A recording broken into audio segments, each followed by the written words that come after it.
जैसा कि आप सबको पता है कि भारत के सभी राज्यों में विधानसभा है, लेकिन अगर वहीं विधान परिषद की बात करें तो कुछ गिने चुने ही राज्य हैं जिसमें विधान परिषद है। जैसे कि भारत में कुल 6 ही ऐसे राज्य हैं जिसमें विधान परिषद है, उसमें से बिहार भी एक राज्य है जिसमें विधान परिषद है। यानी इसको हम नॉर्मली बोलचाल की भाषा में एमएलसी कहते हैं।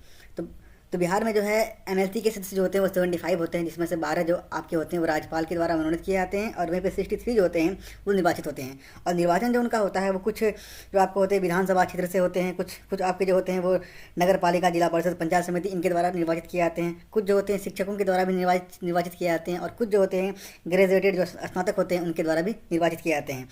तो इनका वोटिंग जो होता है जनरल नहीं होता है। इसको वोटिंग करने के लिए इसका वो अप्रत्यक्ष रूप से इसका वोटिंग होता है, यानी डायरेक्ट इसका वोटिंग नहीं होता है। तो आपके पास वो अर्हता होना चाहिए, तभी आप उसको वोटिंग कर सकते हैं। जैसे कि बात करें, अगर ग्रेजुएटेड की बात करें तो आपका ग्रेजुएशन यानी कि स्नातक जो है कम से कम 3 साल पहले हो जाना चाहिए। और वहीं पर अगर हम बात करें शिक्षक की, तो 3 साल पहले आप शिक्षक बन चुके हैं, तभी आप इसको वोटिंग कर सकते हैं। तो इसके लिए आपका उस लिस्ट में नाम होना ज़रूरी है, तभी जाकर इसको आप वोटिंग कर सकते हैं। उसका नाम उस लिस्ट में कैसे हो, आप उस लिस्ट में अपना नाम कैसे शामिल कर सकते हैं, अगर आपके पास वो अर्हता है, तो वही आज मैं आपको बताने वाला हूँ। तो उस लिस्ट में आप अपना नाम कैसे जोड़ेंगे। उस लिस्ट में अपना नाम जोड़ने के लिए सबसे पहले आप किसी भी गूगल ब्राउज़र को आप ओपन करेंगे। ओपन करने के बाद आप यहाँ पे मैं ये लिंक जो जैसे कि ceo.bihar.gov.in है, मैं इसका लिंक जो है इस वीडियो की डिस्क्रिप्शन में डाल दूँगा। आप वहाँ से भी आप डायरेक्ट इस वेबसाइट पे आप आ सकते हैं। ये आने के बाद आप इसको सर्च करेंगे। सर्च करने के बाद आपके सामने एक नया पेज ओपन होगा। जैसे कि आप यहाँ पे देख रहे हैं कि एक स्नातक निर्वाचन है, ठीक है, एक आपका क्या है शिक्षक निर्वाचन है। तो इसमें अपना नाम जोड़ने के लिए सबसे पहले क्या करेंगे, यहाँ पे एक आपका ऑप्शन दिया हुआ है पंजीकरण लॉगिन का, आपका दिया हुआ है रजिस्ट्रेशन लॉगिन का दिया हुआ है। यहाँ पे क्या करेंगे, आप अपना 10 नंबर मोबाइल नंबर इंटर करेंगे, 10 डिजिट का मोबाइल नंबर मतलब इंटर करेंगे। उसके बाद आप क्या करेंगे, यहाँ पर गेट OTP पे क्लिक कर देंगे। क्लिक करने के बाद आपके मोबाइल नंबर पर एक OTP आएगा, ठीक है। उस OTP को क्या करना है कि आपको यहाँ फिल करना है। उसके बाद आपको यहाँ पे लॉगिन पे क्लिक कर देना है। लॉगिन करते ही आपको यहाँ पे लिखा हुआ success, thank you for login और रजिस्टर्ड। उसके बाद आप यहाँ पे ओके कर देंगे। ओके करने के बाद ही आपके सामने इस तरह का इंटरफेस आ जाएगा। एक यहाँ पे आप क्या हैं, चाहे तो आप ग्रेजुएट हैं या फिर क्या आप शिक्षक हैं। तो हम यहाँ पे फिलहाल ग्रेजुएट का जो फॉर्म अप्लाई कर रहे हैं, तो यहाँ पे क्या करेंगे, अप्लाई के लिंक पे आप क्लिक कर देंगे। उसके बाद आपके सामने एक नया पेज ओपन होगा। अब यहाँ पे आप देख रहे हैं कि फॉर्म नंबर 18 जो आपका ओपन हो चुका है, ठीक है। अब यहाँ पे यानी कि स्नातक निर्वाचन क्षेत्र आपको दिया हुआ है, ग्रेजुएट कॉन्स्टिट्यूंसी जो आपको दिया हुआ है, यहाँ आपका 4 दिया हुआ है, एक पटना दिया हुआ है, तिरहुत, दरभंगा, उसके बाद कोसी। तो आप अपना हिसाब से सिलेक्ट कर लें कि आप किस क्षेत्र से आते हैं। जैसे कि मेरे केस में हम कोसी से आते हैं, तो हम कोसी करेंगे। उसके बाद हम यहाँ क्या करेंगे, अपना नाम भरेंगे, ठीक है। यहाँ का हिंदी में दिया हुआ है। उसके बाद अपना नाम किस में करेंगे, इंग्लिश में करेंगे। उसके बाद अपना फादर या मदर जिसका नाम देना है यहाँ पे देंगे, हिंदी में नाम लिखेंगे। उसके बाद यहाँ पे क्या करेंगे, आप इंग्लिश में लिखेंगे। उसके बाद अब यहाँ पे देख रहे हैं कि जो स्नातक यानी ग्रेजुएट क्वालिफिकेशन जो आपका जो दिया हुआ है, ये किससे आप दे रहे हैं, आप ग्रेजुएट हैं या पोस्ट ग्रेजुएट हैं या फिर डिप्लोमा सर्टिफिकेट आपके पास क्या है। इन तीनों में से जो भी आपके पास है आप वो देंगे। उसके बाद यहाँ पे अपना डेट ऑफ बर्थ भरेंगे, ठीक है। यहाँ पे आप अपना फ़ोटो देंगे, ठीक है। उसके बाद यहाँ पे अपना सिग्नेचर, लेकिन ध्यान रहे कि ये फ़ोटो और सिग्नेचर दोनों जो आपका है ये आपका 1 MB से आपका कम होना चाहिए। उसके बाद आप थोड़ा सा आप स्क्रॉल डाउन करके आप नीचे आ जाएंगे, ठीक है।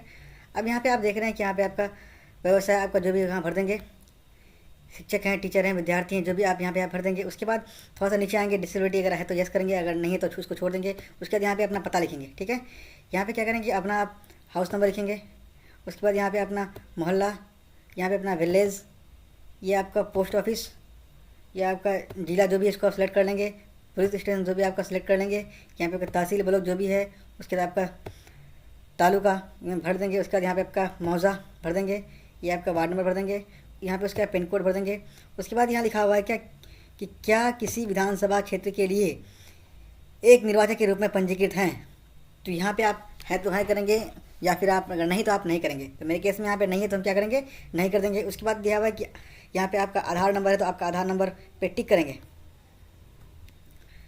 उसके बाद आप यहाँ पर जो है तो नीचे आने पर यहाँ पे आपका ईमेल आईडी अगर है तो आप भर देंगे, नहीं है तो छोड़ देंगे। यहाँ पे आपका यूनिवर्सिटी का आपको नाम देना है कि कौन सी यूनिवर्सिटी से आप जो है ग्रेजुएट किए हैं, उस यूनिवर्सिटी का आपको यहाँ पे नाम देना है। उसके बाद आप पास कब हुए हैं वो यहाँ पे भरना है। उसके बाद आप जो यहाँ नीचे आप जो देख रहे हैं यहाँ दस्तावेज का प्रकार जो दिया हुआ है, यानी कि आप यहाँ पे कौन सा आप दस्तावेज दे रहे हैं, आप यहाँ पे मार्कशीट दे रहे हैं, सर्टिफिकेट दे रहे हैं, कुछ और दे रहे हैं, जो भी देना है यहाँ पे आप उसको क्लिक कर देंगे। उसके बाद यहाँ पे आपका जो दिया हुआ है, यहाँ पे आपका स्कैन कॉपी देना है। जो भी आप दस्तावेज यहाँ पे लगाएंगे आपको उसका आपका स्कैन कॉपी यहाँ पे अपलोड करना है। उसके बाद इसको आप ऐसे छोड़ देंगे। उसके बाद यहाँ पे आपका सेव एंड नेक्स्ट पे आप क्लिक कर देंगे। लेकिन ध्यान रहे कि आप जो यहाँ पे आप अपना जो है आधार नंबर इंटर करेंगे, ठीक है। आधार नंबर पर जो यहाँ पे क्लिक करेंगे तो आपको यहाँ पे एक नया ऑप्शन आ जाएगा आधार नंबर फिल करने के लिए। तो आपको यहाँ पे आपका आधार नंबर फिल करना होगा। उसके बाद ही आप क्या करेंगे, नीचे आकर के आप सेव एंड नेक्स्ट पे आप क्लिक करेंगे। अब यहाँ पे आप देख रहे हैं कि ये सक्सेस आपका हो चुका है। लेकिन एक चीज़ यहाँ पे आपको ध्यान रहे कि नगर और ग्राम जो यहाँ पे भरेंगे वो आप हिंदी में भरेंगे, क्योंकि अंग्रेजी में भरने पर वो आपका एक्सेप्ट नहीं करता है। उसके बाद यहाँ पे आप ओके कर देंगे। उसके बाद ओके करने के बाद आपके सामने फिर से एक नया पेज आएगा। अब यहाँ पे आप देख रहे हैं कि यहाँ पे एक नया फॉर्म ओपन हो चुका है। यहाँ क्या करना है कि आपको देखिए यहाँ पे हिंदी में जो आपका दिया हुआ है, यहाँ पे डाउनलोड फॉर्म 18 का ऑप्शन आ रहा है। यहाँ भी आपका डाउनलोड फॉर्म 18 का आपका ऑप्शन आ रहा है। तो इनमें से किसी भी एक फॉर्म को आपको डाउनलोड करना है, ठीक है। डाउनलोड करने के बाद आपके सामने ये पेज आपका ओपन हो चुका है, यानी फॉर्म नंबर 18 जो आपने भरा अभी वो पूरा का पूरा आपका यहाँ पे शो हो जाएगा, ठीक है। यहाँ पे आप देख लेंगे कि आपका सारा सब कुछ डाटा सही है कि नहीं है, ठीक है। अगर आपका सब कुछ सारा डाटा आपका सही है तो आप क्या करेंगे, इसको आप यहाँ से आप डाउनलोड कर लेंगे। तो डाउनलोड करने के लिए आप यहाँ पे क्या करेंगे, सिंपली Ctrl+P प्रेस करेंगे, ठीक है। उसके बाद इस फाइल को आप यहाँ पर सेव कर लेंगे। ध्यान रहे कि इस फाइल को सेव करने के लिए आपको Ctrl+P आपको प्रेस करना होगा, और Ctrl+P प्रेस करने के बाद ही आप इसको अपने सिस्टम में आप सेव कर लेंगे, ठीक है। सेव करने के बाद आप यहाँ पे देख रहे हैं कि यहाँ पे अपलोड डाउनलोड कॉपी यहाँ पे आपका ऑप्शन दिया हुआ है। यहाँ पे ये फाइल जो आपका मैक्सिमम साइज जो 2 MB होना चाहिए, उससे अधिक नहीं होना चाहिए। उसके बाद यहाँ पे आपको चूज़ फाइल पे क्लिक करके उस फाइल को यहाँ पे अपलोड कर देंगे। उसके बाद यहाँ पे अपलोड फॉर्म 18 पे आप यहाँ पे क्लिक कर देंगे। क्लिक करने के बाद ही आपके यहाँ पे सक्सेस का ऑप्शन आ चुका है, सेव हो चुका है। अब यहाँ से फिर आप ओके कर देंगे। फाइल को अपलोड करने के बाद अब यहाँ पे आपका लास्ट में फाइनल सबमिट आपका ऑप्शन दिया हुआ है। इस फाइनल सबमिट पे आप क्लिक कर देंगे। क्लिक करने के बाद भी आप देख रहे हैं यहाँ पे फाइनल सबमिट जो आपका क्या हुआ, सक्सेस आपका दिखा रहा है। आपके मोबाइल पे जो मैसेज सेंड कर दिया जाएगा, उसके बाद आप यहाँ पे आप देख रहे हैं नीचे में आपका दिया हुआ है प्रिंट रिसिप्ट। इस प्रिंट रिसिप्ट पे क्लिक करने के बाद आपके सामने इस तरह का एक रिसिप्ट आपको दे दिया जाएगा। इस रिसिप्ट को आप अपने पास प्रिंट करके रख लेंगे। तो इस तरह से आप फॉर्म 18 को भर सकते हैं। आसानी के साथ आप अपने नाम को उस लिस्ट में आप जोड़ सकते हैं। अपने घर बैठे कहीं भी आपको जाने की ज़रूरत नहीं है। तो इस वीडियो को देखने के लिए आप सभी का बहुत बहुत धन्यवाद।